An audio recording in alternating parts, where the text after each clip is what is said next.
guys, welcome back to the channel. UFC 264 this weekend, Dustin Poirier versus Conor McGregor 3. It's episode 44 of Tadpole, breaking down UFC fight cards, using Verdict to make my predictions, and also hitting you guys with a betting breakdown as well. As for last weekend, quickly recap that. It was a pretty bad one. We went 2 wins, 3 losses and one draw or 1 void because of no contest. In terms of betting, we went down 3 units. We lost both the formula single plays and we lost the multi. As for best call and worst call, I want to say that my best was Andre Feely. Like, I had him via knockout. It looked inevitable. I don't know how Pineda survived as long as he did. But the fact that it was a no contest, I can't be saying that was my best call. So I'm actually going to go ahead and say Tanner Boser. I tipped him via decision, which obviously didn't happen. But, I pretty much broke that fight down perfectly, aside from the method with OSP just being so tentative and not asserting range, and Boser just out-moving, outlanding him. So I'm glad I didn't get sucked into OSP as an underdog, as lots of people did. My worst call, Alexander Volkov. Gane just had his number. He didn't even need it on the mat either. And where I thought that Volkov could surprise Gane on the outside, hit him where he'd never kind of been hit before, it actually ended up being Volkov who kind of looked out of place at range in that fight. And Gane just did everything perfectly. He is, for real, which isn't something I didn't think before. It was just that I rated Volkov so highly, so it's a huge win, especially in the manner that he did it. And yeah, on to Derek Lewis for the interim next. This week, it's a big fight card, man. We're a week out. In terms of what we've got 5 verdict fights to break down. The bets, we've got 6 single plays, only one of those being a formula bet. So I have done a deep dive, searching for some value, got some undercard bets as well. And of course the multi this week at $19.39 to 1. So without further ado, let's hit it. The bottom of the verdict card, start of the main, we've got Sean O'Malley versus Chrismoutinho. Sean O'Malley 1.14 times and $1.10. Chrismoutinho 8.17 times and $6.50. So Sugar, obviously a massive favourite. It's always going to be the case with him, especially in a fight like this. It's just a gross mismatch. And yeah, to be honest, I haven't had a great look into Moutinho's fights. I've only watched a few, but I'd already seen enough. He's going to have nothing for Sean, absolutely nothing. He's a small frame who likes to fight long and act elusive, but he is going to be much smaller than Sean in there. And his defense is just disgusting. He's got no head movement. For a guy that shakes his shoulders and kind of likes to look swift on defense, he just doesn't have any. He's not reliable. He fights with a low guard. When he strikes, he doesn't return his hands to his chin. He's got shitty footwork. I honestly just cannot see a route for him at all. His wrestling, it looks okay, but from what I've seen, he only initiates it kind of in desperation when he gets tagged. It's not a part of his typical game plan. And, on the mat anyway, Sean's jiu-jitsu is going to be so much better. The thing that I'm struggling with is there's just no value with Sean O'Malley. There really isn't, especially with the knockout, however likely it may be. So I'm going to fade that. I'm still going to ride O'Malley because I don't see him losing, but I'm taking a submission in round 1 at 36.76 times. A bit of a XP whorish play, to be honest, trying to get out there and snatch a belt, but it's not without some justification and some reality of happening. Sean's jiu-jitsu is actually really good. For people who know the fight game, they would know that. For those who don't, he loves to strike, so we rarely see it. But in this fight, I think he's going to have advantages literally everywhere. And Sean is a stylish guy. He likes to show off. It's the perfect fight for him in terms of an opponent.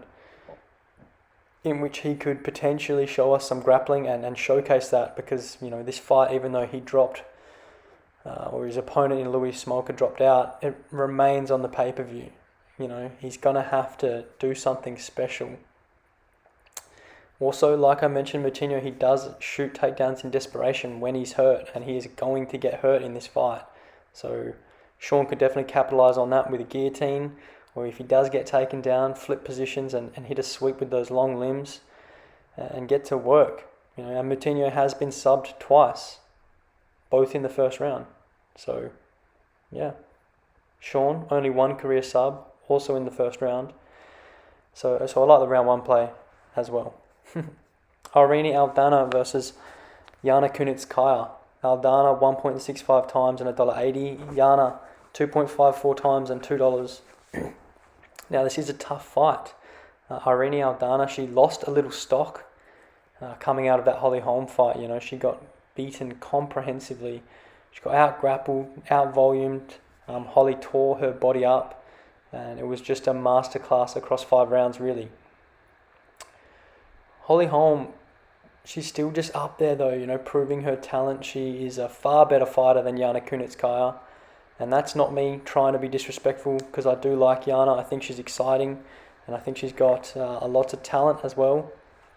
But Yana hasn't really beaten anyone yet that makes me believe that she can go at the top of this division. Her last fight, a win over Ketlen Vieira, it was her best win to date, but a very questionable decision. I had Ketlen winning the first and third round for a 29-28 decision win. And Ketlen had that fight wrapped up. She just did nothing with her control time. And in the last 30 seconds of round 3, she dove for a submission and got reversed. Yana ended up pounding on her for the remaining time, and it lost her the round. In the judges' eyes, at least, even though Ketlen had top control in her back for 4 minutes, like the full round before that. Anyway, this is a very different fight, as both of these girls predominantly strikers. Yana will go to shoot the takedowns, and Aldana does not. But Irene's takedown defense is pretty solid for the most part. I think this stays standing for the majority. So I'd like to talk about that. Aldana, she's primarily a boxer. She definitely throws the hands more than Yana does. Still kicks the legs a lot, though, Irene. But Yana is the better kicker. She's got a taekwondo background, very light on the front foot. Also very flexible. She whips up the high kicks. She can front kick you in the face. With that being said, with Yana having the better kicking game, Irene is still going to want to have this fight at range, because that is where she manages to work the best. And it's also the fact that Yana's clinch game is so good. She's very strong in the clinch. She gets the tie grip, gets lots of control in those positions and damage as well. But at a distance, I do favour Aldana. Her head movement's sound, her footwork is really good. She's well adept at evading her opponent and setting traps and countering. I think she can slip Yana's shots and make her pay, because she does carry power in her hands. I also like Aldana's kind of versatility in terms of where she targets the body. Her work to the guts is supreme. She jabs to the body a lot, which is going to be open because Yana fights with a very high guard, has a long midsection. The other thing in this fight is Yana's so susceptible to getting pressured and backed up. She has really poor technique off of her back foot. She gets squared up with her footwork when she retreats. Oftentimes lifts her front leg to kind of protect her body, which essentially just puts her off balance and really susceptible to an overhand. And I think Aldana can crack her around the guard. We have seen how strong her hooks can be, just like the knockout over Vieira, which was a thing of beauty. So I'm going with that route and chasing a bit of value in this women's fight with Irene Aldana via a round 1 knockout at 13.87 times. The big factor for her will be avoiding that clinch of Yana, because it spells trouble, And if she can avoid the clinch, I like her a lot in this fight. She gained a lot of experience after the 5-rounder with Holly. I do believe she's the better all-round striker. I do not like Kunitskaya's defense. Her chin's been tested. She's been slept twice. You could argue that the times that she's been knocked out were harder hitters than Aldana in Aspen Ladd and Chris Cyborg, but the fact remains she has been knocked out. As for the round 1 play, all 6 of Irene Aldana's knockouts have been in the first round. And, one of those 2 knockout losses for Kunitskaya also in the first round. So, let's get it done early. Next fight along, Tuivasa versus Greg Hardy. Tuivasa 1.4 times and $1.68. Greg Hardy 3.51 times and $2.15. I really don't know why the fuck Tuivasa is such a big verdict favourite and has the public opinion in this fight, It could purely be the fact that the public want to see Hardy lose and, lose by knockout. And I do get that. He might be a really average bloke, but you can't doubt that he can fight and fight pretty well for such a young guy. Well, he's not young, but young in terms of crossing over to mixed martial arts. As for Tuivasa, something that makes him so dangerous at heavyweight is the athletic advantage that he has against most of his opponents. He is a really big guy, but he can move, he can explode, and, I can't remember, Rashad Coulter, flying knee knockout, not many heavyweights can do that. The thing in this matchup is he doesn't necessarily have a speed or an athletic advantage over Greg Hardy, who has an athletic background. He's also really explosive, very fast, and a monster of a man. He's so much bigger than Tuivasa, so much more physically imposing. He's almost missed the heavyweight 265-pound limit 2 fights ago, and he weighed in at 266 in his last fight. He is fucking jacked. And I think Greg Hardy wins this one. I think he is a great play at this price to boot. The first round, it should be fireworks. Both guys start fast. They both look their best early. They move quite well early, and they strike in combinations, and they hit with lots of power. And both guys do significantly drop off after that. Neither has reliable conditioning to note. But I do think that Greg Hardy is the better striker. Tuivasa has great kicks. He's got a better kicking game than Greg. Greg will throw the kicks out, to the legs, but he won't really hammer into them. Whereas Ty, he absolutely unloads with his leg kicks. They are sickening, and he could genuinely finish this fight with leg kicks if Hardy isn't wise to it. But outside of that, I think Hardy has the better hands. He's longer, so he's going to have an advantage there with managing range. He feints more as well and mixes it up with his angles more. I also think that he has better hand speed and gets to his punches more frequently.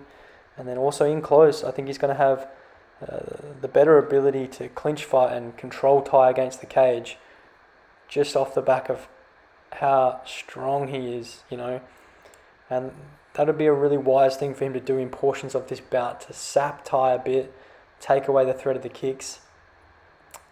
And I'm taking Greg Hardy via a decision at 10.02 times. It is an odd play. Either guy could win in the first frame, to be honest, and either guy could put the other's lights out at any time.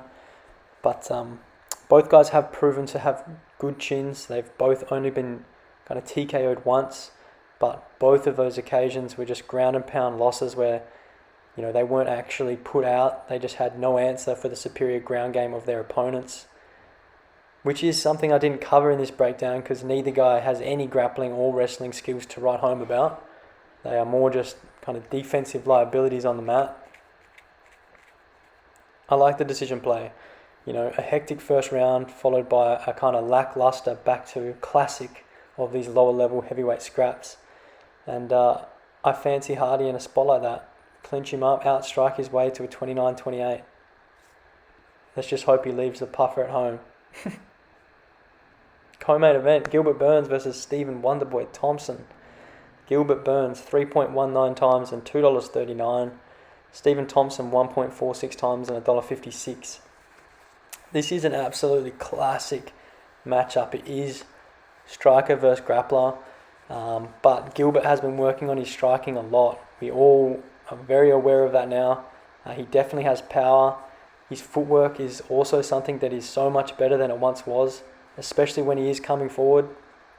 He's also worked on his versatility in strikes as well. He's got a nice jab, and he uses that to set up the rest of his arsenal and to follow through with his right hand. But Wonderboy is rarely there to be hit. His last two fights against Jeff Neal and Vicente Luque, both really big welterweights, big power punches, both very technical. And Wonderboy just had them covered in every aspect of the striking game. Gilbert Burns, as improved as he may be, he is not a better striker than those two guys, in my opinion. He doesn't have the speed nor the kicking game that Jeff Neal has. He also doesn't have the angles or the pocket work that Luque has. And as far as this fight stays on the feet, I think it's Wonderboy's to lose. I don't think too many people would argue with me on that matter. Wonderboy, he rarely makes mistakes. He fights really long and asserts that range all fight. He is always doing something. He's always jabbing, always kicking, always moving. He is never stationary. And his lateral movement is probably as good as it gets. And when you actually look at it, honestly, it's as good as Adesanya's. He moves away from the power and then he'll come back under the power. Rarely does the same thing twice. He's very difficult to read and therefore to time. And that is going to give major problems for Gilbert, or to Gilbert, who does do things fundamentally well. But Thompson, he has only ever seemed to get caught by unorthodox shit, which Gilbert just doesn't bring to the table enough, Where things do get interesting is with the grappling. Obviously that is going to be Gilbert's world. He's a phenomenal BJJ practitioner. He's got outstanding top pressure. He's very well balanced, knows all the angles. His takedowns aren't fantastic, especially out in space. But he's strong. Where he likes to get it done is up against the cage and work some clinch before dropping to the hips or to the legs and scooping the base. The thing is, on how many occasions is he actually going to have Wonderboy trapped against the cage to enforce a clinch? And then, on those occasions, how many times can he successfully complete the takedown?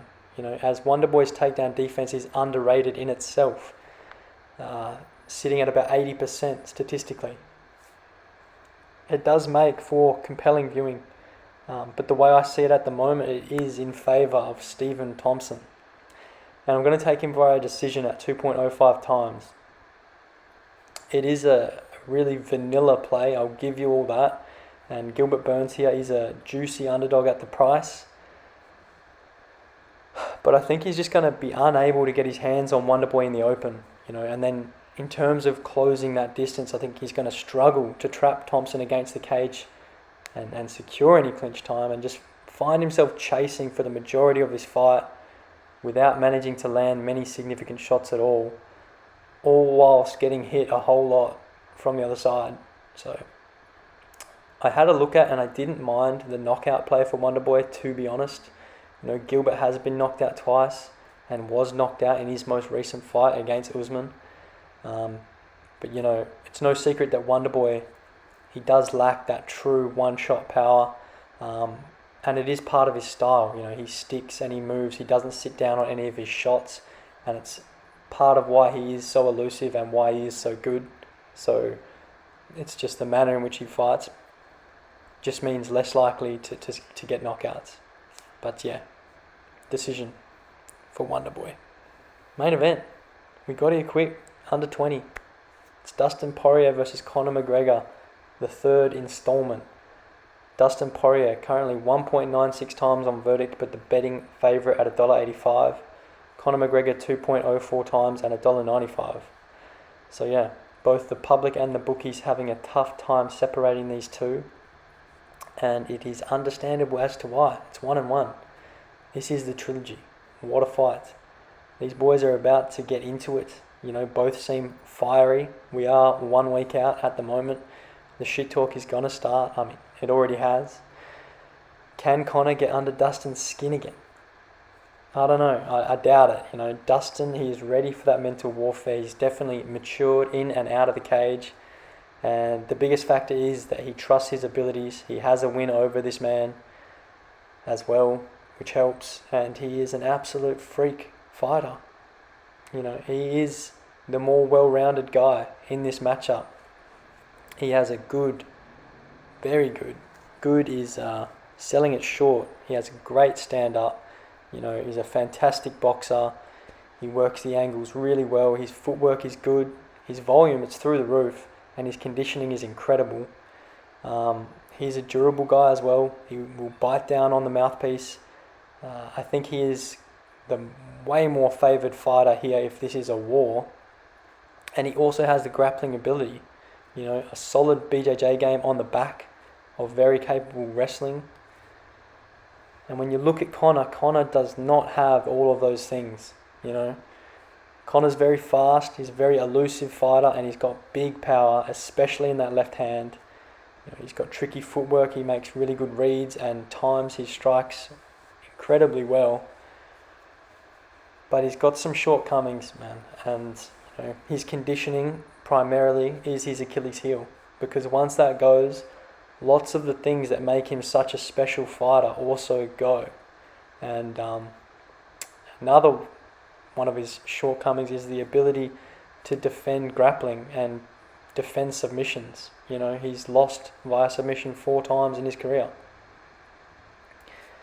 As for making some reads off of their last fight, you know, Dustin, he managed to catch Conor unawares with an early takedown. You know, Conor, he ended up defending it really well in his defense. You know, he got his back immediately to the cage and had to travel some distance on the mat in order to do so. He worked to his feet and then did some really good work in the clinch as well.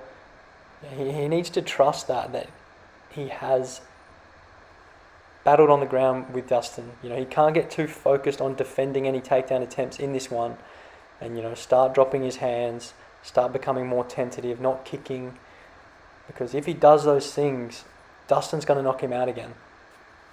The other big read from the second fight is obviously the leg kicks. You know, Conor, he really didn't have an answer. He was adopting a much more flat-footed approach than we have seen before that is well documented, and that made the low kicks land very hard.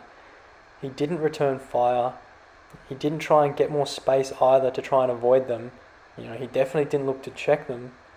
I would expect some natural improvements in that area for Conor, with that being such a large reason for his loss last time out. But that is a factor that remains to be seen. It is hard to speak on that without seeing anything. As for with the hands, Conor, he did it a few times in that second fight. He can't throw an empty left. You know, he loves to fire the two straight down the pipe, get his head off to the right. You know, it is classic Conor. But Dustin, he has such a nice check lead hook that if Conor throws that empty left, he is going to get countered over the top all night.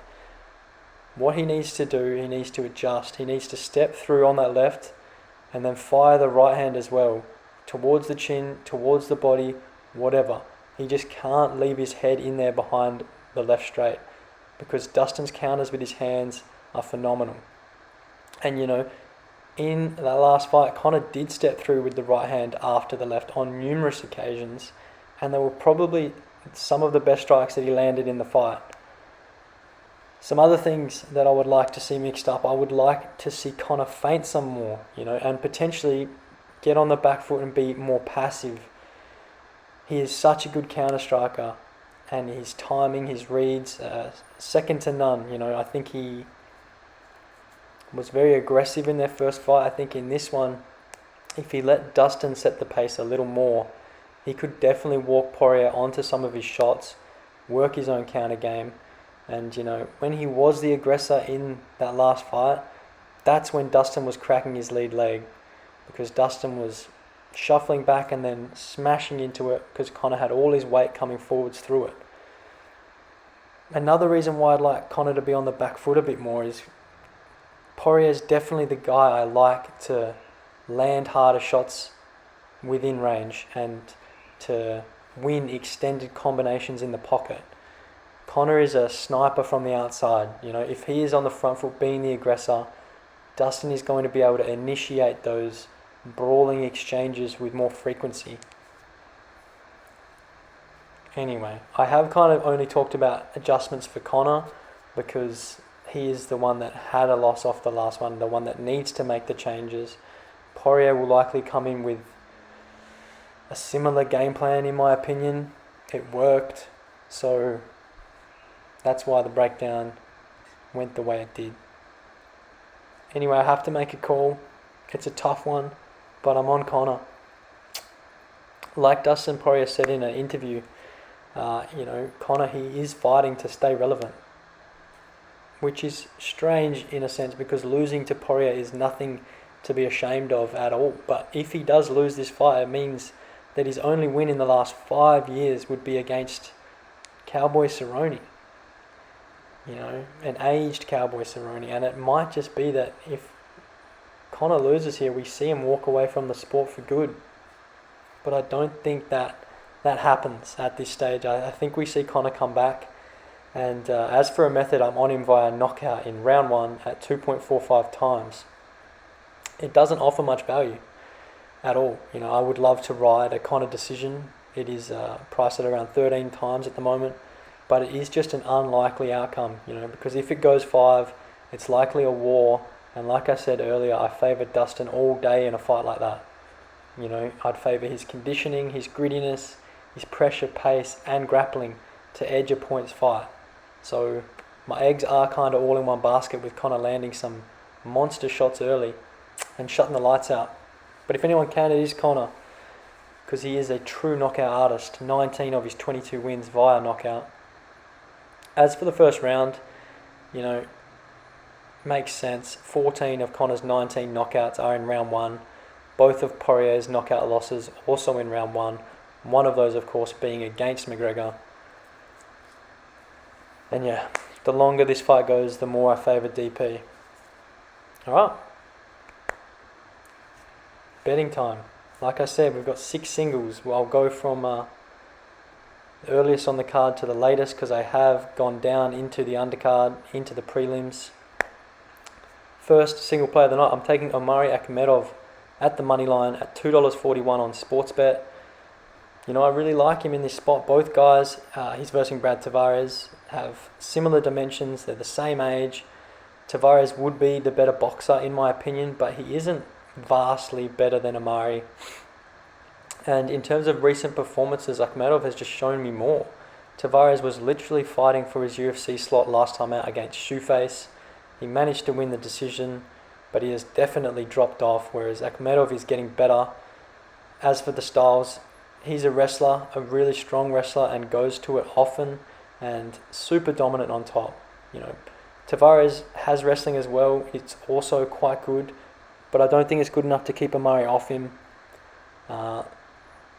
The kind of spot or the point of concern is Omari's conditioning, and that is where Brad could capitalise, but he's no notorious finisher. And I hope Omari has both rounds banked by the third. I think he is a good underdog play. $2.41. Next single play, Ryan Hall to submit Ilia Topuria at $9 on Sportsbet. This seems like a public play, but the price does not represent that. It is a battle of the black belts. Ryan Hall, everyone really loves his submission grappling. He's managed to gain traction in the media through that, and for good reason. He is a 3rd degree black belt. But Ilia Topuria is actually 4th degree black belt, so more highly credentialed than Hall. Both absolute freaks on the ground. The stand-up is close. Hall, he's a Thai boxer. Topuria, he likes to brawl. Ilia definitely has the heavier hands, but he always looks to wrestle. This could be the classic case of 2 grapplers ending up striking. The chances of that happening are actually quite likely. And it will be hard for either of these guys to notch a submission given the opponents or their opponents' credentials. But at $9, this price is too high. Ryan Hall, he's definitely not afraid to work from his back. He's not afraid to do unorthodox takedown attempts like the Imanari roll. etc. Ilya, he chains his wrestling. He always looks to grapple. I like it to find the mat at some stage where either guy is live for a submission, but Ryan Hall is over double that of what Ilya is paying for the sub. So I hope this is a fun one anyway. My next single play, I've got Michel Pereira versus Nico Price to end via knockout at $2.10, also on Sportsbet. Both of these guys can grapple, but they do definitely prefer to slug it out. I like Michel's technique. Both have power. Nico, a really suspect chin. He's been knocked out 3 times, and I do like the Michel Pereira knockout. But given Nico's really rangy frame and unorthodox striking, plus obvious power, 10 of his 14 wins via knockout, I do not mind the security that we get in just taking a knockout finish overall. Pereira, he does have a good chin. He's only been slept once, but he does do some really unusual shit, which could put him in some bad spots against a guy who can flow through the awkwardness just as well as he can in Nico Price. So yeah, that should be a really exciting fight. And that's that. Next single play, Sean O'Malley via submission at 15-1 on Sportsbet. Like I said in the breakdown, this is a showcase spot for Sugar against an opponent who has nothing for him. The knockout is the most likely outcome, but it is so short, and notching that submission would definitely grab the headlines more, and that's what Sugar needs. He needs traction, and he does have the jiu-jitsu edge against a guy who has been tapped twice. It is more of a stab at odds at 15-1, but I genuinely don't mind throwing a ticket in the ring for that one. Next single play, Irene Aldana via knockout or submission at $5, also on Sportsbet. Irene, she's a great boxer. She doesn't have great wrestling, but like I said in the breakdown, Yana will be the one to initiate the grappling anyway, which is why I've gone for the security of a submission, because, Aldana, she has notched 3 subs, 9 of her 12 wins coming via finish. Kunitskaya, she's been knocked out twice, she's been submitted twice.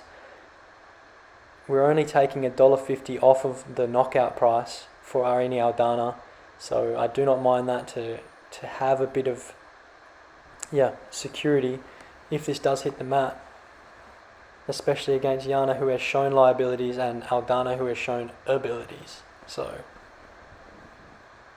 nice little play on words there. I liked it. Final single play of the evening. It is the only formula play on the card. You did not hear about it during the breakdown, but here it is. It's Conor McGregor at the money line, $2.02 on Ladbrokes. It is a 26% perceived edge off the fact of light verdict favourites winning at a very infrequent clip, and Dustin Poirier is currently a very light verdict favourite. Conor McGregor, we haven't got him at these odds in quite some time. The Khabib fight, yes, but then prior to that, no. He is plenty capable of winning this fight. It is a bit of a toss-up, and, we do have to almost ride the knockout, but it's a moneyline play and it's a formula play. The multi, let's wrap it up. We've got 3 legs, $19.39 on Sportsbet. We are taking Aldana via knockout or submission, just like I aforementioned in the single plays. We're throwing it in here. We're taking Greg Hardy at the money line, and we're taking Wonderboy by knockout or decision. Like I said, $19.39. All of those plays have been already explained. Wonderboy getting the security with the knockout, even though I feel like it'll be a decision. And Greg Hardy over Ty. Fading the big Aussie. All in all, guys, should be an epic pay-per-view. Thank you for tuning in. It has ended up being a 35-minute blockbuster episode with the Tadpole. Appreciate it. As always, records of all types are in the description. Completely transparent. It's been a bad year. Halfway through. We're past tax time. Let's get it turned around in the right direction. Cage up.